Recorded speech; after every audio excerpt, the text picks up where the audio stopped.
नरेंद्र मोदी एक साधारण परिवार से विश्व मंच तक भारत की नई पहचान। नमस्कार दोस्तों, आज खबरों की रोजमर्रा बहसों से थोड़ा हटकर बात करते हैं एक ऐसे व्यक्ति की जिसने पिछले 2 दशकों से भारत की राजनीति, विकास और वैश्व पहचान पर अपना गहरा प्रभाव छोड़ा है। यह कहानी है नरेंद्र दामोदर मोदी की। एक साधारण परिवार में जन्मा एक बालक जो कभी रेलवे स्टेशन पर अपने पिता की मदद करता था, वह आगे चलकर दुनिया के सबसे बड़े लोकतंत्र का नेतृत्व करेगा।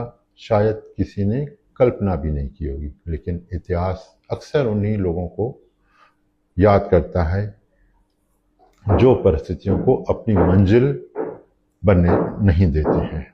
नरेंद्र मोदी की सबसे बड़ी विशेषता यही रही कि वो किसी राजनीतिक परिवार से नहीं आए। उनके पीछे कोई राजनीतिक विचारधारा नहीं थी और न ही कोई सत्ता थी। जनसंपर्क के बल पर अपनी पहचान बनाई।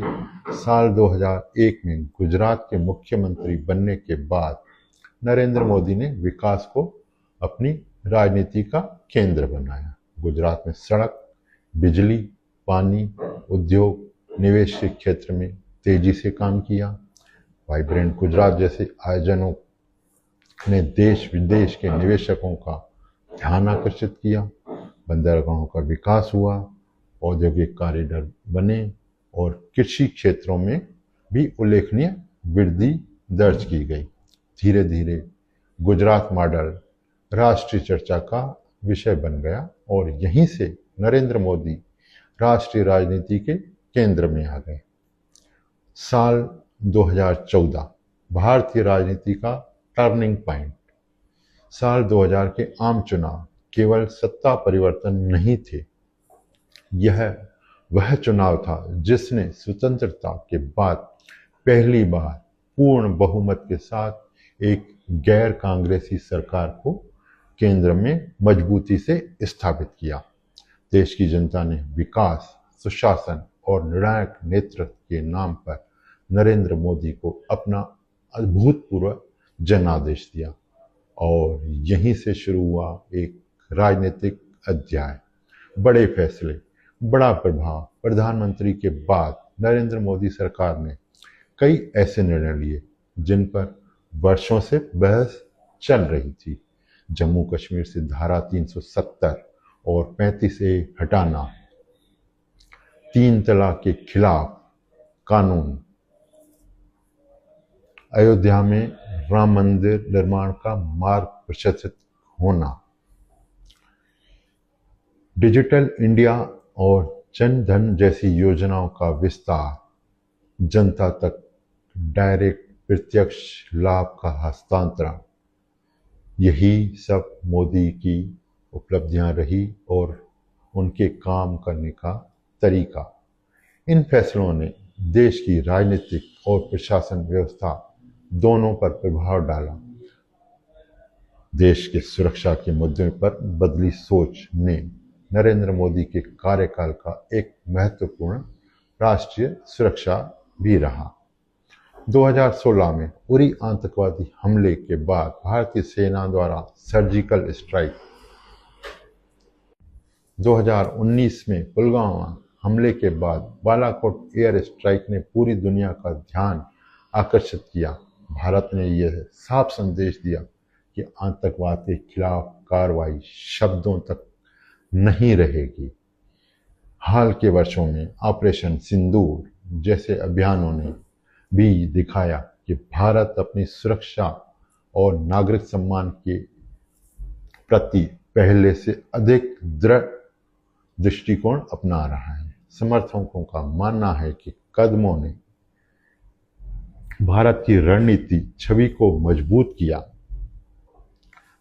इंफ्रास्ट्रक्चर, यदि पिछले 10-12 वर्षों की सबसे दिखाई देने वाली उपलब्धियों की बात करें तो इंफ्रास्ट्रक्चर सबसे प्रमुख दिखाई देता है।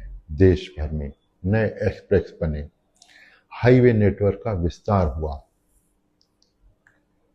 वंदे भारत ट्रेनों ने भारतीय रेलवे की नई तस्वीर पेश की, नए एयरपोर्ट विकसित हुए। दोस्तों, मेट्रो नेटवर्क कई शहरों तक पहुंचाया और नए कॉरिडोर और नई लॉजिस्टिक नेटवर्क ने आर्थिक गतिविधियों को नई गति दी। आज भारत में जो परिवर्तन आम नागरिक अपनी आंखों से देख रहा है, मैं उसका बड़ा हिस्सा इंफ्रास्ट्रक्चर को और विकास को मानता हूँ। एक समय था जब सरकारी कामों के लिए लंबी कतारें लगती थी। आज मोबाइल फोन से बैंकिंग, भुगतान, दस्तावेज और सरकारी संस्थाओं तक पहुंच संभव हुई है। यूपीआई ने डिजिटल भुगतान की परिभाषा बदल दी। आज दुनिया के कई देश भारत के डिजिटल मॉडल का अध्ययन कर रहे हैं और उनको अपनाने का प्रयास कर रहे हैं। डिजिटल इंडिया केवल एक योजना नहीं, प्रणाली में बदलाव का प्रतीक बन चुका है।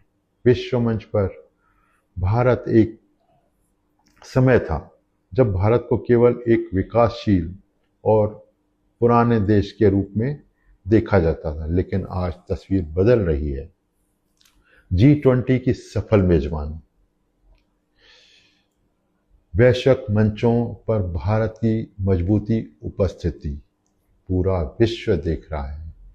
अमेरिका, यूरोप, मध्य पूर्व एशिया के देशों के साथ बढ़ते राजनीतिक संबंध और दुनिया में भारतीय प्रवासी समुदायों का बढ़ता प्रभाव, इन सब ने भारत की अंतर्राष्ट्रीय स्थिति को मजबूत किया है। आज दुनिया भारत को केवल एक बड़ा बाजार नहीं, बल्कि महत्वपूर्ण वैश्विक साझेदारी के रूप में देख रहा है।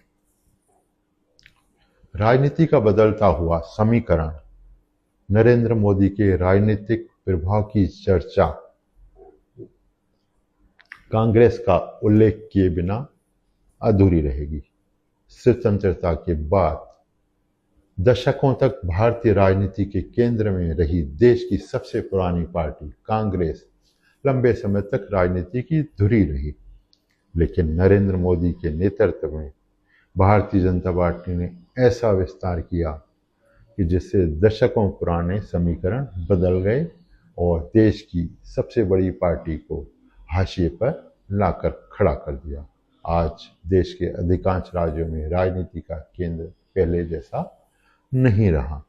राजनीतिक विश्लेषण इसे स्वतंत्र भारत की सबसे बड़ी राजनीतिक पुनर्संरचना में से एक मानते हैं। सबसे बड़ी उपलब्धि क्या है? सड़कें, एयरपोर्ट की योजनाएं, परियोजनाएं महत्वपूर्ण है। भारत विश्व की चौथी बड़ी अर्थव्यवस्था बन चुका है, लेकिन किसी भी नेता की सबसे बड़ी उपलब्धि लोगों के भीतर विश्वास पैदा करना है। समर्थकों का मानना है कि नरेंद्र मोदी ने करोड़ों भारतीयों में यह विश्वास जगाया है और मैं भी यही मानता हूँ। अतीत गौरव की बातें करने वाला देश भारत अब नहीं। अब भारत महाशक्ति बन चुका है, अपनी क्षमता से दूसरे देशों को झुका चुका है। नरेंद्र मोदी के समर्थन उनके आधुनिक भारत के परिवर्तन नेता मानती हैं। आलोचक उनके कई फैसलों पर सवाल खड़ा करती है। लोकतंत्र में दोनों आवश्यक हैं, लेकिन इतना तय है, नरेंद्र मोदी का नाम भारत के राजनीतिक इतिहास में एक महत्वपूर्ण अध्याय के रूप में दर्ज हो चुका है। एक साधारण परिवार से निकलकर विश्व मंच तक पहुंचने की यह यात्रा आने वाली पीढ़ियों द्वारा लंबे समय तक याद रखेगी। भारत बदल रहा है दोस्तों, मेरा देश बदल रहा है, भारत आगे बढ़ रहा है और दुनिया इस बदलाव को ध्यान से देख रही है। धन्यवाद। जय हिंद, जय भारत।